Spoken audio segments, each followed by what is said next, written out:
Hi అండి, welcome to my channel. ఈరోజు మన ఛానల్లో పచ్చి రొయ్యలు, సారికంద, పనసపిక్కలు అన్నీ కలిపి గంట కూర అయితే చేస్తున్నానండి. ఇదైతే మా ఒరిస్సా స్పెషల్ అండి. చాలా చాలా బాగుంటుంది, చాలా రుచిగా ఉంటుంది. నేను ఎలా చేస్తున్నానో మీకు ఒకసారి చూపిస్తాను, చూసేయండి. మీరు కూడా ట్రై చేయండి.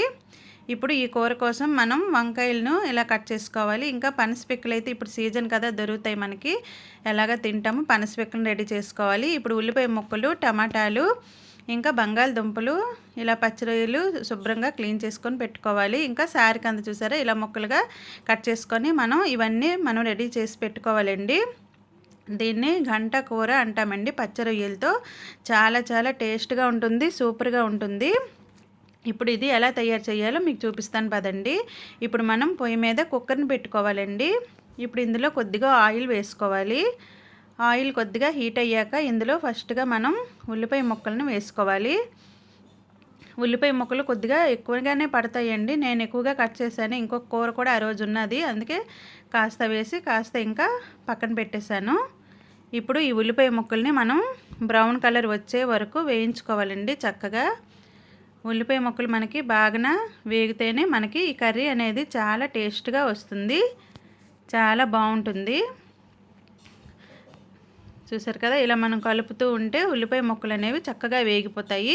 ఇప్పుడు ఇందులో మనం కట్ చేసి పెట్టుకున్న టమాటా వేసుకోవాలండి. నేను మీడియం సైజు టమాటాలు, చిన్న సైజు టమాటాలు ఒక 2 వేసుకుంటున్నాను. ఇలా మనం టమాటా వేసుకున్నాక టమాటా కూడా చక్కగా మనకి మగ్గిపోతుంది. ఇప్పుడు ఇందులో మనం పచ్చి రొయ్యలు వేసుకోవాలండి. ఈ పచ్చి రొయ్యలు చక్కగా క్లీన్ చేసుకొని పెట్టుకున్నాం కదా, ఇప్పుడు ఇందులో ఇవి వేసుకొని చక్కగా మనం కలిసేటట్టు కలుపుకోవాలి. చూసారు కదా, ఇలా కలుపుకున్నాక ఇప్పుడు మనం ఇందులో కొద్దిగా పసుపు వేసుకోవాలండి. పసుపు వేసుకున్నాక ఇంకా ఈ రొయ్యల్ని మనం చక్కగా కలుపుకోవాలి. ఇందులో ఉన్న వాటర్ అంతా వచ్చేస్తుంది. ఇప్పుడు వాటరు మనకి ఎగిరిపోయేంత వరకు మనం కలుపుతూనే ఉండాలి. ఈ రొయ్యలు కొద్దిగా వేగాలన్నమాట.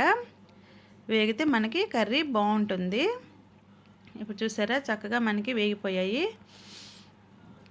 వాటర్ కూడా కొద్దిగా వస్తుంది ఇందులో. ఇప్పుడు చూడండి, చక్కగా మనకి రొయ్యలు అనేవి వేగాయి. ఇలా వేగితే మనకి కూర అనేది చాలా బాగా వస్తుంది. ఇప్పుడు మనం ముందుగా కట్ చేసి పెట్టుకున్నాం కదా, ఈ కాయగూర ముక్కలన్నీ ఇందులో వేసుకోవాలండి. ముందుగా ఫస్ట్గా వంకాయ ముక్కలు మనం వేసుకోవాలి. ఇలా మనం వంకాయ ముక్కల్ని అన్నీ వేసుకున్నాక మిగతా మనకి ఉన్నాయి కదా వంకాయలు, చూడండి ఇలా మనం మూడికలతో వేసుకుంటే చాలా బాగుంటుందండి ఇలాంటి కూరలకి. మేమైతే ఎక్కువగా ఇలా మూడికలతో వేసుకుంటాము. ఇప్పుడు పనసపిక్కలను కూడా ఇందులో వేసేసుకోవాలి. ఇప్పుడు మనం మిగతా కాయగూరలు ఉన్నాయి కదా, ఇంకా ఈ బంగాళదుంపలు, ఇంకా సారికంద ముక్కలు, ఇవన్నీ 1 by 1 మనం అన్నీ వేసేసుకోవాలి. అన్నీ వేసేసుకున్నాక మనం కుక్కర్ని ఇలాగా, ఎందుకంటే మనకి ఫుల్ అయిపోయింది కదా, చక్కగా మనం ఇలా కుదుపుకుంటే మనకి చక్కగా పైది కిందికి, కిందది పైకి వచ్చి చక్కగా కలుస్తుంది, చాలా బాగుంటుంది. కొద్దిగా ఈ కాయగూర ముక్కలన్నిటినీ కొంచెం మగ్గనివ్వాలండి. మగ్గితే మనకి మొత్తం కిందకి వెళ్ళిపోతుంది ఈ ముక్కలన్నీ. చూసారు కదా, కొద్దిగా మగ్గింది, కాస్త దిగింది కూడా, కిందకి వెళ్ళింది. ఇలా మనం కాస్త ఒక 2-3 సార్లు చేసుకుంటే సరిపోతుంది. ఇప్పుడు చూసారా, కాస్త మగ్గింది, అందులో వాటర్ కూడా కొద్దిగా వచ్చిందనమాట. ఇప్పుడు మనం అట్లగారతో కొద్దిగా కలుపుకుంటే చక్కగా కలుస్తుందన్నమాట. ఇలా మనం చక్కగా కలిపేసుకున్నాక ఇప్పుడు మనం ఇందులో మిగతా ఇంగ్రీడియంట్స్ అన్నీ కలుపుకోవాలండి.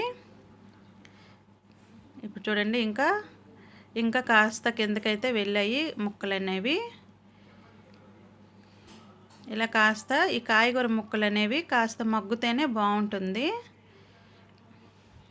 వంకాయలు మరి మనకి సారికంద ఇవన్నీ వేసాం కదా, అవన్నీ కాస్త మగ్గిపోతే మనకి బాగుంటుంది. ఇప్పుడు మనం ఇందులో వేసేసుకుందాం అన్ని గుండెలు. ఇప్పుడు ఫస్ట్గా మనం పసుపు వేసుకుందాం, తర్వాత కారం వేసుకుందాం. కారం చూసుకొని, మీరు ఎంత కారం తింటారో ఆ కారం చూసుకొని వేసుకోండి.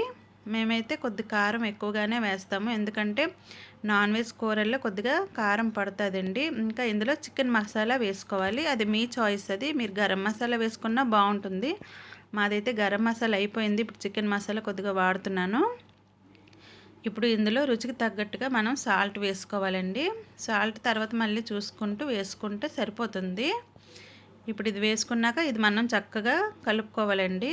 అట్ల కర్రతో చక్కగా కలిపేసుకుంటే మొత్తం కలిసిపోతుంది. నేను చూపించే విధంగా మీరు చక్కగా చూసారు కదా, ఇలా అనమాట. చక్కగా మనకి గుండెలన్నీ కాయగూరల్లోని చక్కగా కలిసిపోతుంది చూసారా. ఇలా మనం ఒక 5 to 10 మినిట్స్ మనం కొద్దిగా వేయించాలి. ఇలా కొద్దిగా సిమ్లో పెట్టేసి కొద్దిగా వేయించుకోవాలి. ఇలా కొద్దిగా కలుపుతూ కొద్దిగా ఆపుతూ ఉంటే మనకి చక్కగా వేగుతుంది. ఇంకా ఈ కూర అనేది చాలా చాలా టేస్ట్గా ఉంటుందండి, సూపర్గా ఉంటుంది. మీరు కూడా ఒకసారి ట్రై చేయండి. ఇప్పుడు వేగిపోయింది కదా, ఇప్పుడు దీంట్లో మనం కాస్త వాటర్ వేసుకుందాం. ఇలా వాటర్ని చూసుకొని మనం వేసుకుంటే సరిపోతుంది. ఇంకాస్త నేనైతే వాటర్ వేస్తున్నాను, ఎందుకంటే మనకి పనసపిక్కలు ఇవన్నీ ఉడుకుతాయి కదా. ఇంకా ఇది ఇంకా ఉడికిపోతే ఇంకా మనకి ఇప్పుడు మనం ఈ వాటర్ అంతా వేసుకున్నాం కదా, ఇప్పుడు ఇంకా కూర ఉడికాక మనకి చిక్కదనం వస్తుంది. అందుకే కాస్త ఎక్కువగానే వాటర్ వేసుకున్నాను. ఇవన్నీ ఉడుకుతాయి కదా మనకి. ఇంకా ఇప్పుడు చక్కగా మనం కలుపుకొని ఇప్పుడే మనం ఉప్పు కారం చూసుకోవాలండి.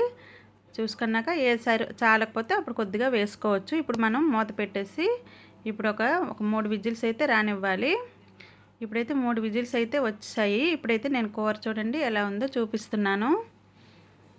చూసారు కదా, ఇప్పుడు కప్పు తీయగానే ఎలా ఉంది. ఇంకాస్త చల్లారినాక మనకి కూర అనేది చిక్కదనం వస్తుందండి, సూపర్గా ఉంటుంది. ఫస్ట్ టైం కనుక మీరు నా ఛానల్ని చూసినట్లయితే ప్లీజ్ అండి సబ్స్క్రైబ్ చేసుకోండి. వీడియో కనుక నచ్చినట్లయితే లైక్ చేయండి. Thank you for watching.